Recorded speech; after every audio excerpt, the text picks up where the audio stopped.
Coach Kenny Payne. Um, Anthony, get us started, please.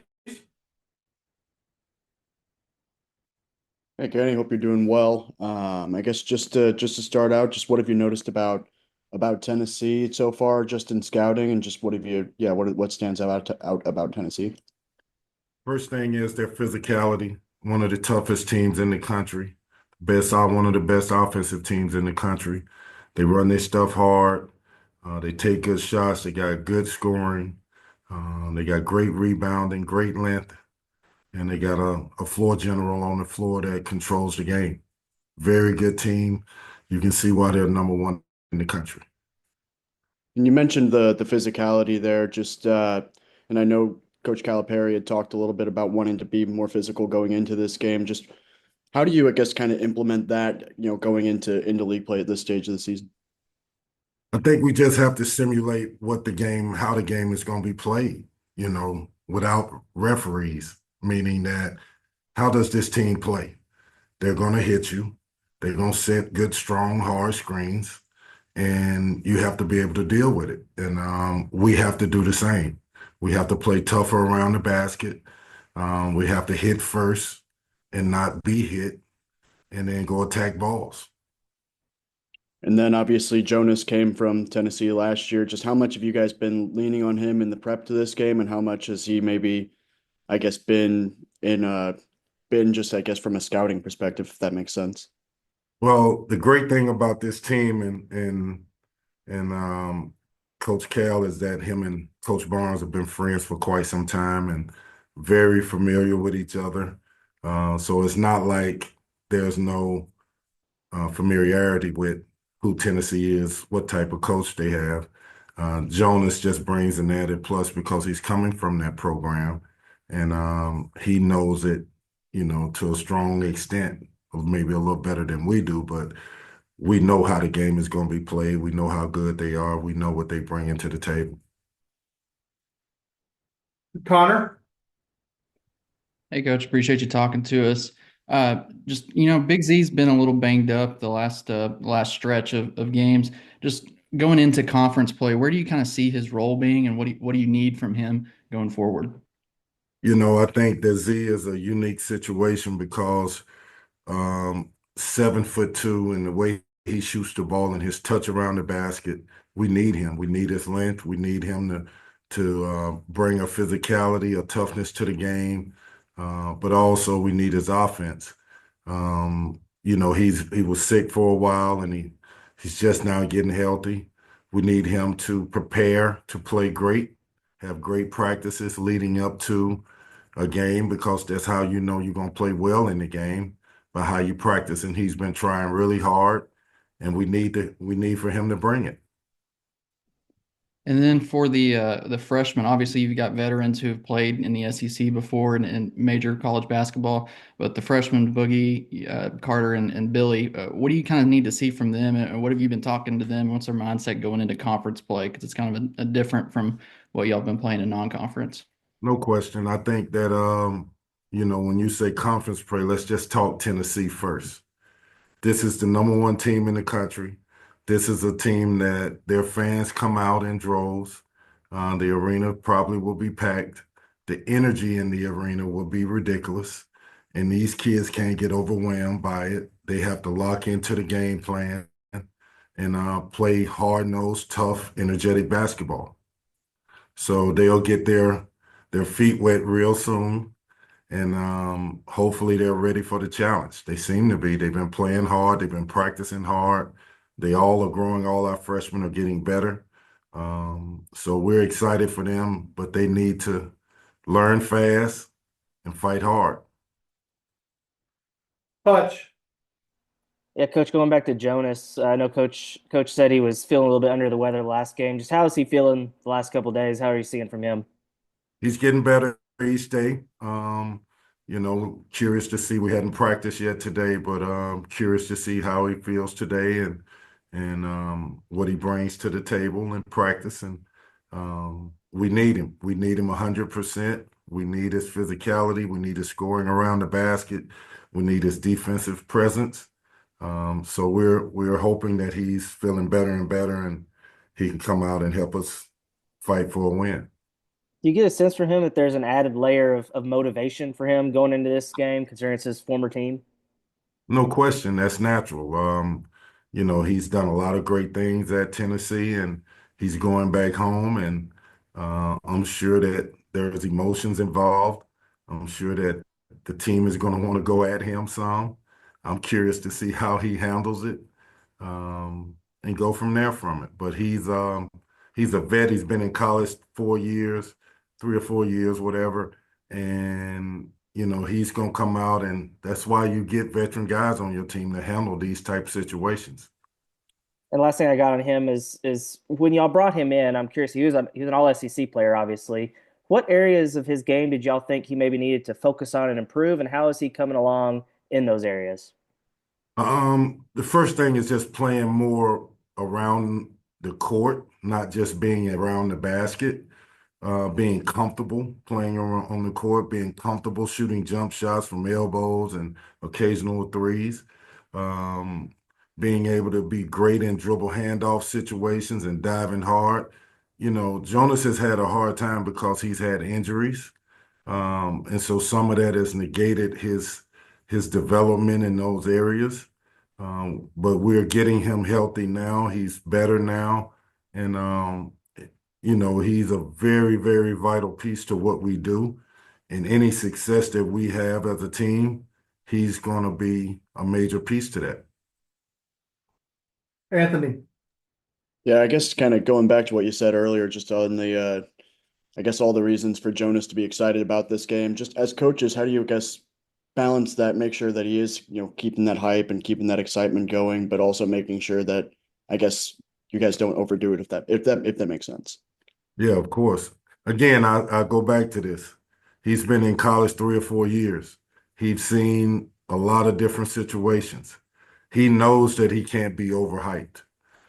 He knows that it's going to be a physical brand of basketball. He knows that we need him on the court and he can't get in foul trouble. So he will have to, in some regards, be disciplined about how he plays, smart about how he plays, but also aggressive about how he plays at the same time.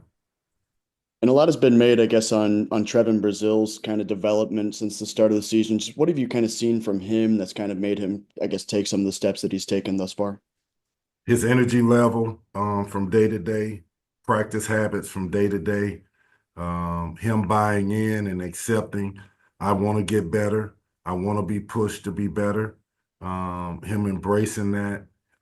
He's done nothing but over the last 2 or 3 weeks, there's been a drastic change in how he approaches everything. He's a very good player. What he's doing defensively for us is been great. We need him to continue to do that because he brings a different dynamic to our team. He's a kid that can play the 4 or the 5, but then he can switch and guard guards, and sit down in the stands and move his feet and keep you in front and block 3-point shots. So that's vital for us, and he's embraced that role. He's playing with more spirit, more joy.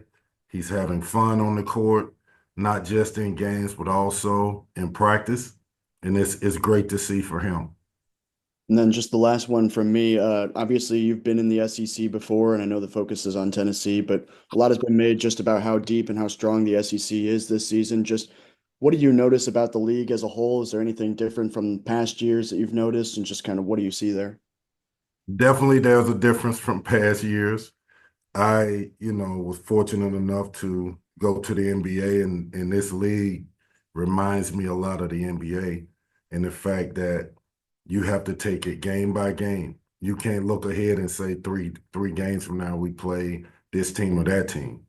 It is day by day. You better prepare for every single team in this conference as if they're the number one team because there's going to be a lot of parity. There's not a lot of wiggle room between one team from the top to the bottom, whoever they are from top to bottom. So you have to be prepared. So I would say that the day-to-day grind to prepare for who you got next is vital. And if you look 2 games ahead or 3 games ahead, you're in trouble. Jackson. Hey Kenny, you guys have gotten off to some slow starts against the Power Four teams that you've played on the schedule, and came back against Miami and Michigan. But what can you point to something that's caused those slow starts? And is there anything you can do like in practice to kind of focus and work on that? Well, I think we have addressed it. We've been better lately. The things that we've seen on tape that led to those slow starts was defensive pressure. We're a team that gets after you defensively. We have to be the aggressor. Our defense ignites our transition. So we have to get stops, we have to get steals, we have to get deflections and get out and fly in the open court where we're at our best. And if you stop us there, we have to be really diligent and focused on what we're doing offensively in the half court because we have a lot of weapons. And we have to make sure that we're not just playing passive basketball. When we're tentative or passive, we're not quite as good, and that's what led to those slow starts.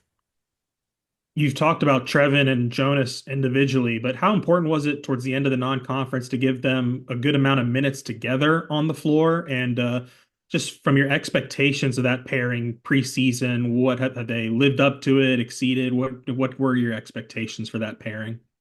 Well, the way that Coach Cal does this is we got 9 players, and every one of those 9 guys that he's going to put into a game, 9 focal players. Those 9 players all have to be able to play with each other. We got different lineups, Jonas and TB, Z and Jonas. They all bring different things to the table. But we've had so many injuries, it's been hard to pinpoint and get a lot of different feel and a lot of experience together. So we're still in that phase where we're learning about each other and which guys play well together. But those guys all now you're seeing, TB can play with anybody. Jonas can play with anybody. We can go small, we can go big, whatever it is. As long as we're disciplined in what we're doing and aggressive, we'll do well in it. So, like when thinking about Tennessee, they've got the two bigs. Like, how much when you think about your starting and just your overall game lineups, are you focused on what they present, and then how much of it is just on what you guys want to do? I think most of it has to be on what Coach Cal wants to do, and Coach Cal is more focused on us, and let the other team worry about us and change what they're doing to deal with us. We have a guy playing the 4 position right now that's playing one of the best players in college basketball in Adu Thero. So we don't have to just go big. Adu's 6'7", 6'8", who's athletic, who plays bigger than what he is, probably plays 6'10", and he's fast, active, aggressive. He rebounds. He does a little bit of everything. So we have to focus on us, but knowing what they do as well. And last one from me. I know you might not give us an official status, but has John L been able to practice? How's he doing in his recovery? Yes, he's been practicing. He's getting better. He still is missing a little bit of his rhythm, but he's back and he's getting better every day, and he's been going hard. Anthony, wrap us up, please. Well, that was one of the two that I had thought of, but I guess the other thing for me is just obviously Carter's kind of stepped up and been in John L's, I guess, role in the starting lineup. Just how have you seen him kind of embrace that role, and how has he kind of grown in there? Well, Carter is one of the top players in the country coming out of high school. I've been watching him since he was very, very young, and to see him grow as a player, to see him being pushed and embracing it, to see him buying into defense, knowing that it's not a choice. Last game, he guarded the point guard, and he put immense pressure on that guard. Shows what type of player he is and can be at 6'7", 220. He's a strong body kid, and he's embraced that. And it's not just about scoring the basketball, which has been his MO from high school. Now he's bought into defense and rebounding and toughness, and that makes us a different team. Thanks, Coach. Appreciate your time. All right, guys. Thank you. Happy New Year. Just an FYI, my notes are posted to the website. Tennessee says they'll probably have their game notes finished later tonight. So